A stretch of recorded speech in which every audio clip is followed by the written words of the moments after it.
자, 여러분 안녕하세요. 자, 메이신을 왜 메이신인가? 메이신에 왜 그토록 열광을 하는가? 그리고 원자력 연구소에서 왜 메이신 하나만 갖고 이것만 갖고 19년 20년을 매달리면서 계속 지금도 연구를 하고 있는가에 대해서 여러분들에게 설명을 드리도록 하겠습니다. 자, 왜 메이신인가? 일단 메이신을 설명해 드리기 전에 한국 원자력 연구소에서 특허물질이라는 걸 먼저 설명을 드릴게요. 자, 한국 원자력 연구소 하면은 우리 한국 원자력 연구소 하면 뭐예요? 제1연구소, 우리나라 최초 연구소, 그리고 우리나라 국가산업에서 보호를 하고 밀고 있는 그러한 아주 대단하고, 그리고 그 안에 있는 게 1급 비밀로 다, 사업성으로도 1급 비밀로 다 유지될 수 있는 정도로 굉장히 보안도 튼튼한 그런 연구소예요. 이 연구소가 1959년에 설립이 됐는데 이때가 이승만 대통령 때예요. 이승만 대통령이 외국에서 유학을 하셨잖아요. 유학을 하면서 이렇게 딱 보니까 외국에는 경제 발전을 하는데 연구소가 굉장히 큰 역할을 하더라는 거예요. 이 연구소를 통해서 의약품도 만들죠.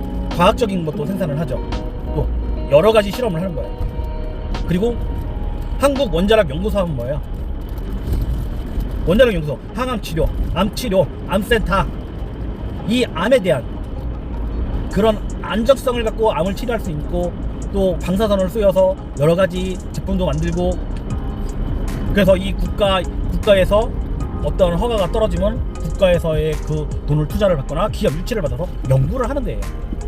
그래서 이 연구소가 굉장히 대단한 게, 우리나라에서 연구소가 제일 크기도 하지만 28개 동의 연구소가 있대요. 그 중에서 이제 우리가 연구하신 분이 이제 정경혁 소장님인데, 이 소장님이 그때는 이제 수석 연구원이었죠. 이 원자력병원에서 원자력 연구소에서 이 연구원이다 하면은 여러분 대단한 사람이에요. 지금 원자력 연구소에 들어간다 하면은 그 당시도 그랬지만 최소한의 석박사예요. 석사를 나오고도 연구소에 들어가서 다시 공부를 해서 다시 또 박사를 나와야만이 이게 소장 정도로 갈 수도 있고, 또 아무나 소장을 하는 게 아니라 업적이 있어야 돼요. 업적이라든가 내가 어떠한 실적이라든가 대단한 물질을 개발을 하든가 그래야 소장이 될 수가 있거든요. 근데 정병 소장님이 이 메이신 때문에 소장님이 되신 분이나 마찬가지야. 이 메이신으로부터 파생된 사업이 어마어마하게 커요. 지금도 계속 연구를 하고 있고, 이 연구원들이.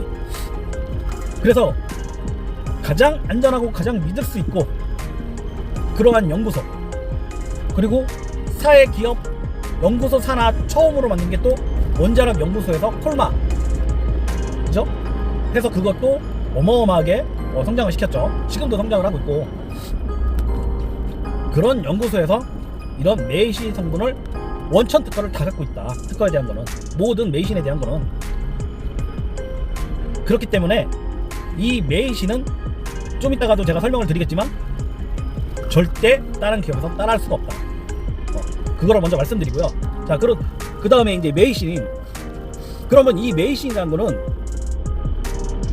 왜 메이신인가, 그리고 왜 메이신이 독보적인가에 대해서 얘기를 하냐면은, 이 메이신을 처음 이게 추출을 할 때, 처음 이게 발견을 해서 추출을 할 때 우리나라에서 옥수수 수염에만 메이신이 있는 줄 알았어요. 옥수수 수염에만. 근데 이게 옥수수 수염에만 왜 메이신인지 알았냐면은, 우리나라 농어촌진흥공사도 연구를 하죠. 농어촌진흥공사에서도 옥수수 수염, 우리 왜 옥수수 수염차 있잖아요. 옥수수 수염차가 있는 것처럼 이 옥수수가 갖고 한방에도 있으니까 이 옥수수가 과연 어떤 게 좋은가 라는 거에 대해서 이제 연구를 하겠죠. 더 좋은 품종의 옥수수를 만들고 더 벌레가 병충해에 강한 옥수수를 만들려고 연구를 하죠. 연구를 하는데 거기에도 뭐예요? 옥수수면도 메이신이 있으니까. 근데 그 옥수수면에도 이 메이신이 굉장히 중요한 역할을 한다라는 것 자체는 밝혀지지는 않았었죠. 그 당시에도. 그런 와중에 이제 또 이 농어촌진흥공사에서, 우리나라 농어촌에서 중국으로 연수를 간 거예요. 중국으로 여행 겸 연수를, 이제 그 연수를 갔는데 뭘로 갔냐면은, 우리나라에 현재 있는 잔디는 병충해에 약하다. 그래서 잔디밭을 한번 가꾸려면 농약도 엄청 들어가고 수고도 많이 들어가고, 그리고 또 벌레도 많이 먹고, 그러니까 그 당시에 열대 잔디가 있는데 샌디패드 그라스라는 잔디가 있는데, 이 잔디가 병충해에 강하고 잔디가 더 빡빡하고 더 길게 자라고 튼실하더라는 거야. 그래서 이 잔디를 한국에는 없었어요. 그 당시에는. 그러니까 한국에 들어오려면은 그 당시에는 뭐예요? 농수산물 하나 들어온 게 굉장히 까다로워요. 왜 그러면 병충해도 있고 이런저런 것도 있고 그런 게 같이 딸려올 수도 있고 하기 때문에 함부로 못 들여오고, 또 그 나라에서도 자기네의 그 특허라든가 아니면 자기네 생산에 있어 기업 보호처에서도 함부로 못 들고 가게 한단 말이에요. 근데 그때 농어촌진흥사업원이 우리나라 제2의 문의점이야. 문의점처럼 볼펜에다가 심을 빼고 거기다가 잔디 씨앗을 넣어가지고 우리나라에 몰래 가져온 거야.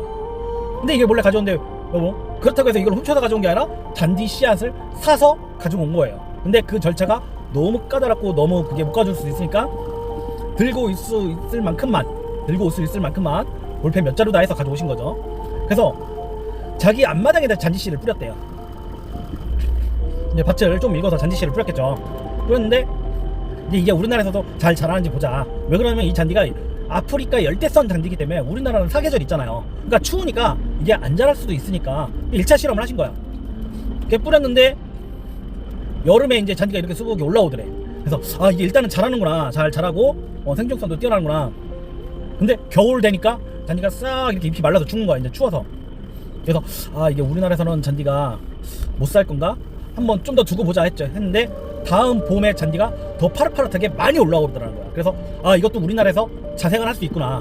그래서 이 잔디의 한 판을 모판처럼 네모나게 정사각형으로 해가지고 뭐 한 40cm, 40cm 정도로 떴다고 그래요. 그 정도를 떠가지고 이 연구소 정병옥 소장님한테 가져오신 거야. 이분은 이제 서로 알아요. 왜 그러면 이제 어떤 연구 세미나나 이런 데서 이제 만나신 서로 아시는 분이니까 가져오셔가지고 이제 이게 왜 잔디가 병충해에 강하고 더 크고 이 잔디를 우리나라에서 어떤 성분이 있어서 우리가 이거를 갖고 개량을 할 수 있겠느냐라고 이제 문의를 한 거죠. 그러니까 이제 정병수 여기 연구소에서도, 원자력 연구소에서도 이 잔디를 갖고 처음에는 뭐 농어촌진흥원에서 우리나라가 잔디를 보급하려는구나. 그러고서 이제 잔디를 실험을 하겠죠. 처음에 이제 잔디 실험할 때는 잔디를 이렇게 잘라서 그대로 이제 생물 실험도 해보고, 그리고 잔디를 말려서 또 분쇄기에 갈아서 또 원심력으로 돌려서 실험도 해보고, 또 여기가 방사선가잖아요. 잔디에다가 방사선을 쏘여서 실험도 해보는 거예요. 근데 이제 그 잔디 한 판 갖고는 안 되잖아요. 그러니까 이 소장님도 하우스나 뭐 이런 배양 잔디를 좀 더 잘 크게 할 수 있는 데에다가 잔디 씨라든가 잔디를 파종을 해가지고 이 실험을 할 수 있을 정도의 충분한 양의 잔디를 키우신 거예요. 그래서 키우는데 보니까 정말 병충해가 없더래요, 잔디가. 그래서 이 잔디가 병충해 없구나. 그리고 방사선 실험을 했을 적에 이 잔디가 이 메이신이라는 성분이